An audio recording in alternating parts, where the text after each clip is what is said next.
Friends ఇప్పుడే అందిన వార్త బీజేపీ ఎంపీ అభ్యర్థుల ఫస్ట్ లిస్ట్ విడుదల పేర్లు ఇవే అంటూ వార్తలు అయితే వస్తున్నాయండి. సోషల్ మీడియాలో వార్త హల్చల్ చేస్తుంది, వైరల్ అవుతుంది. పేర్లు ఏ స్థానానికి ఎవరు 17 ఎంపీ సీట్లకు గాను ఎవరి పేర్లు ఉన్నాయంటూ వార్తలు దీంట్లో హల్చల్ చేస్తుంది.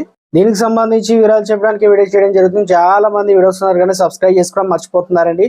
దయచేసి ఛానల్ సబ్స్క్రైబ్ చేసుకుని బెల్ ఐకాన్ ఆల్ పైన ట్యాప్ చేయండి. ఇటువంటి ఇంపార్టెంట్ ఇన్ఫర్మేషన్ మిస్ అవ్వకుండా మీ ఫోన్కు నోటిఫికేషన్ రూపంలో వస్తుందండి. తెలిసిన వారికి అందరికీ ఇన్ఫర్మేషన్ షేర్ చేయండి. చూస్తున్నారు కానీ మీరు లైక్ చేయడం లేదండి. దయచేసి లైక్ చేయండి, ఇన్ఫర్మేషన్ అందరికి కూడా తెలుస్తుంది.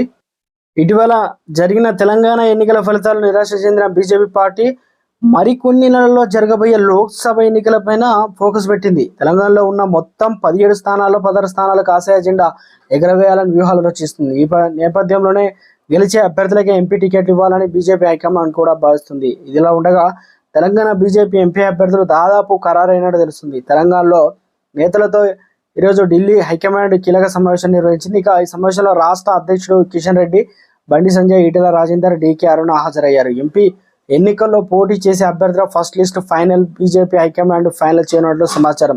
8 మందితో మొదటి జాబితా ప్రకటించే ఛాన్స్ ఉన్నట్టు తెలుస్తుంది. ఫస్ట్ లిస్ట్లో 4 సిట్టింగ్ ఎంపీలకు టికెట్లు ఇవ్వాలని హైకమాండ్ కూడా భావిస్తున్నట్లు ఆ పార్టీ వర్గాల్లో చర్చ నడుస్తుంది. ఎంపీ అభ్యర్థులు వీరే: సికింద్రాబాద్ నుంచి కిషన్ రెడ్డి, ఆదిలాబాద్ నుంచి ఇక సోయం బాపురావు, కరీంనగర్ నుంచి బండి సంజయ్, నిజామాబాద్ నుంచి అరవింద్, మహబూబ్నగర్ నుంచి డీకే అరుణ, మల్కాజ్గిరి నుంచి ఈటెల రాజేందర్, భువనగిరి నుంచి బూర నరసయ్య గౌడ్, చేవెళ్ల నుంచి కొండ విశ్వేశ్వర్ రెడ్డి. ఇక మహబూబ్నగర్ ఎంపీ టికెట్ జితేందర్ రెడ్డి ఆశిస్తున్నారు.